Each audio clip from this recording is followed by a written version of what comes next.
जय हिंद दोस्तों। देखिए आज का दिन यानी 23 मई 2024 को बैसाख पूर्णिमा या बुद्ध पूर्णिमा के रूप में जाना जाता है, जैसा कि आप जानते हैं पहले से। लेकिन ये किस लिए मनाया जाता है ये भी आप जानते होंगे, क्योंकि आज ही के दिन महात्मा बुद्ध से संबंधित 3 मुख्य घटनाएं हुई थी, जिसको लेकर ये बुद्ध पूर्णिमा चर्चा में रही है। ठीक है, तो आज के हम इस सेशन में इसी के बारे में बात करेंगे। तो देखिए, गौतम बुद्ध गौतम बुद्ध का नाम आप सुनते ही आपके मन में एक शांति का भाव उत्पन्न हो जाता है। देखिए, गौतम बुद्ध जो कि बहुत ही एकदम शांत स्वभाव के थे, उन्होंने अहिंसा के पथ पर सभी को चलना सिखाया था।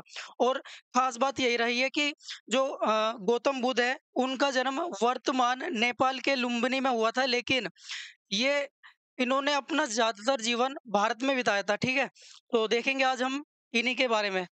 तो चलिए, आज का सबसे पहले हम जानते हैं। देखिए, गौतम बुद्ध के जीवन के संबंध में बुद्ध पूर्णिमा का क्या खास महत्व है। तो हम बात करें अगर, तो देखिए, जो बुद्ध पूर्णिमा है, ये बौद्ध धर्म का एक बहुत ही महत्वपूर्ण त्योहार है, क्योंकि इस दिन जो बुद्ध महात्मा बुद्ध थे, उनका जन्म और साथ में उन्हें ज्ञान की प्राप्ति, और इसी के साथ अगर हम बात करें, देखिए, महात्मा बुद्ध की मृत्यु जिसे हम महापरिनिर्वाण के रूप में जानते हैं।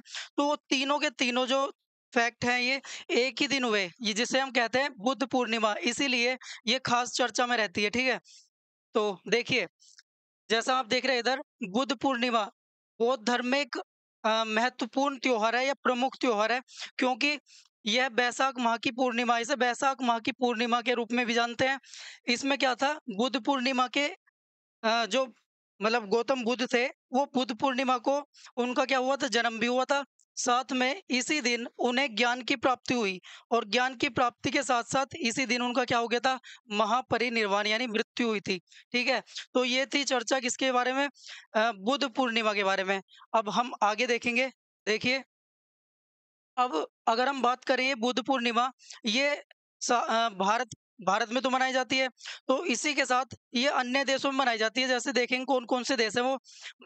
भारत के साथ चीन, Nepal, Singapore, Vietnam, Thailand, Japan, Indonesia, इसी के साथ म्यांमार, श्रीलंका और मलेशिया जैसे देशों में बुद्ध पूर्णिमा बड़े धूमधाम से मनाई जाती है। और खास बात ये है, देखिए, भारत में जो बौद्ध धर्म है, वो अल्पसंख्यक के रूप में आता है, लेकिन जो भारत से बाहर के देश हैं, उनमें जो बौद्ध धर्म है ना, वो क्या है, बहुसंख्यक के रूप में है वहाँ पे। ठीक, तो ये भी सोचने वाली बात है आज हमें।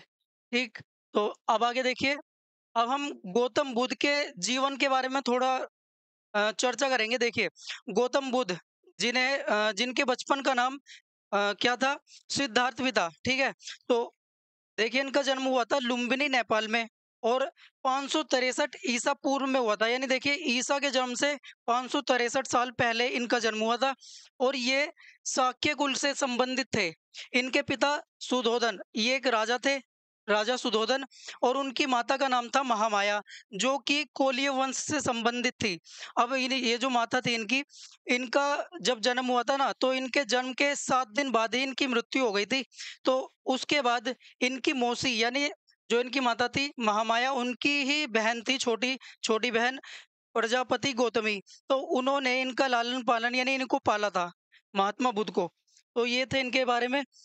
और और भी फैक्ट हैं, देखेंगे आगे। देखिए, अब इनका विवाह यशोधरा यशोधरा से हुआ था, जो कि इनकी पत्नी थी, और इनका एक बेटा भी था जिसका नाम राहुल था।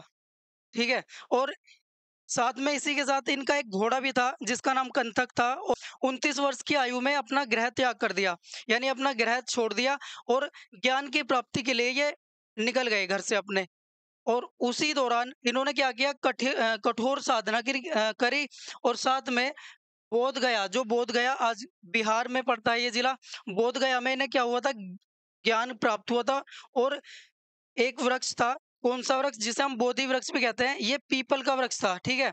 तो इसी के नीचे इन्हें ज्ञान की प्राप्ति हुई, और इसी के साथ जब इन्हें ज्ञान प्राप्त हो गया, फिर क्या कहलाए ये, गौतम बुद्ध। तो ये इनकी जर्नी थी इनके जीवन की। इसी के साथ अब देखिए, गौतम बुद्ध से संबंधित 3 प्रमुख घटनाएँ हैं। वो कौन-कौन सी है देखेंगे। देखिए, महाभिनिष्क्रमण, जो महाभिनिष्क्रमण है, वो एक घटना है जिसे हम उनके गृह त्याग से जोड़ते हैं, ठीक है? तो उनके गृह त्याग की घटना को हम महाभिनिष्क्रमण के नाम से जानते हैं। इसी तरह से जब उन्होंने ज्ञान प्राप्त करने के बाद प्रथम उपदेश दिया था, तो उसे हम देखिए धर्म चक्र प्रवर्तन के नाम से जानते हैं। तीसरी जो घटना है वो है महापरिनिर्वाण की, ठीक है? और जो कि इनकी मृत्यु से संबंधित है। तो ये 3 प्रमुख घटनाएँ थी गौतम बुद्ध के जीवन से संबंधित। इसी के साथ आगे अब देखेंगे तो हम बात करते हैं इनके उपदेशों के बारे में, ठीक है? इन्होंने क्या है मतलब सत्य घटना या फिर सत्य पर आधारित इन्होंने अपने उपदेश दिए। अहिंसा जो कि इनका सबसे प्रमुख एक मतलब सिद्धांत रहा, अहिंसा पे चलना, सबको अहिंसा पे चलना सिखाया इन्होंने। तो भगवान बुद्ध ने लोगों को जो है मध्यम मार्ग का एक मध्यम मार्ग का सिद्धांत बताया था कि सभी को मध्यम मार्ग पे चलना चाहिए, ना कि मतलब ना तो किसी को सताना चाहिए और ना ही किसी की निंदा करें इसी तरह से। और इन्होंने ये सब उपदेश दिए थे और साथ में इन्होंने क्या बताया था कि जो संसार है वो दुखों से भरा हुआ है और ये जो दुख है वो ही इंसान के दुख मतलब इंसान के जीवन में अशांति का कारण बनते हैं। तो इन्होंने क्या किया, इसी के निवारण के लिए एक मार्ग सुझाया था जिसका नाम था अष्टांगिक मार्ग। और ये बौद्ध धर्म का मतलब बहुत ही बड़ा सिद्धांत है अष्टांगिक मार्ग। इसमें 8 सिद्धांत हैं जो कि नाम से देख रहे होंगे आप, अष्टांगिक यानी अष्ट, अष्ट यानी 8 अंग, जिसके 8 अंग हो, अष्टांगिक। इसी तरह से इन्होंने अहिंसा पर बहुत ज़्यादा जोर दिया था। साथ में इन्होंने क्या किया देखिए, यज्ञ और पशु बलि का इन्होंने क्या पुरजोर विरोध किया था, जो कि उस समय सनातन धर्म में प्रचलित थी पूरी तरह से। तो यानी सनातन धर्म में यज्ञ और बलि, पशु बलि दी जाती थी, जिसका इन्होंने विरोध किया और लोगों को इसके प्रति जागरूक किया। क्योंकि पशु जो कि उसमें भी जीवन यानी प्राण होते हैं, तो पशुओं को नहीं मारना चाहिए। इन्होंने अहिंसा पर जोर दिया था। इसके बाद अब हम बात करते हैं बौद्ध धर्म से संबंधित। देखिए बौद्ध धर्म या फिर बौद्ध संघ, तो अगर हम बात करें देखिए जब हम बात करते हैं महात्मा बुद्ध की, तो इन्होंने पूरे भारत में क्या किया था, अहिंसा और यानी अपने उपदेश दिए थे अहिंसा को लेकर। तो इन्होंने धर्म प्रचार किया बौद्ध धर्म से, क्योंकि इन्होंने देखिए महात्मा बुद्ध ने बौद्ध धर्म की स्थापना की थी, बौद्ध संघ की भी स्थापना करी थी, ठीक है? उसमें लेकिन एक बात हो रहा है, उसमें स्त्रियों का प्रवेश वर्जित था, ठीक? तो स्त्रियों को बाद में इन्होंने क्या किया देखिए, मतलब लोगों की जो वो थी क्या, लोगों ने इनसे आग्रह किया कि स्त्रियों को भी इसमें शामिल किया जाए, तो इन्होंने क्या कर दिया था फिर स्त्रियों को भी इसमें यानी बौद्ध संघ में शामिल होने के लिए परमिशन दे दी थी। तो फिर लेकिन इसके लिए वो सहमत नहीं थे, यानी पूरे अपने मन से सहमत नहीं थे, तो फिर भी उन्होंने दे दी थी सहमति। लेकिन फिर उसके बाद क्या हुआ, इन्होंने फिर और आगे जाके इन्होंने और प्रचार किया अपने धर्म का। अब इस बौद्ध धर्म से संबंधित कुछ राजाएँ रहे, जैसे अशोक, जो कि अशोक चंद्रगुप्त मौर्य के क्या थे, मतलब बाद में आए चंद्रगुप्त मौर्य के, यानी मौर्य वंश से संबंधित है।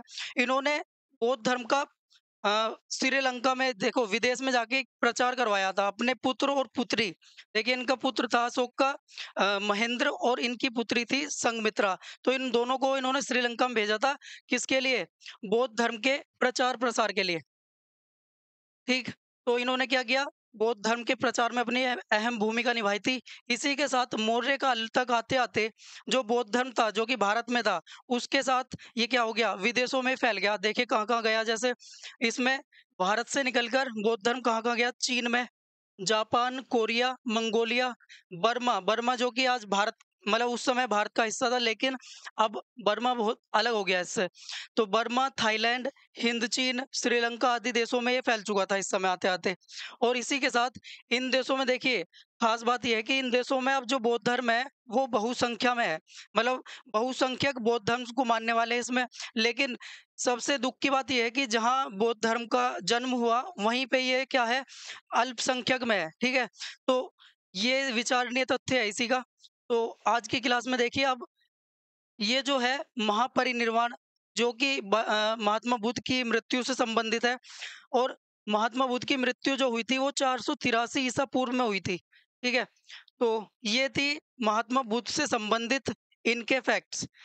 और जो कि देखिए हमारे अपने पर्सनल जीवन से संबंधित ही नहीं, हमारे आज जो ये एग्ज़ाम्स होते हैं, सभी इनमें इसी से संबंधित यानी बौद्ध धर्म से संबंधित ज़्यादातर फैक्ट्स इसी में कवर हो गए।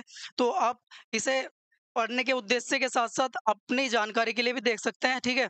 तो आपको कैसा लगा हमारा सेशन? आप हमें कमेंट करके बताएँ।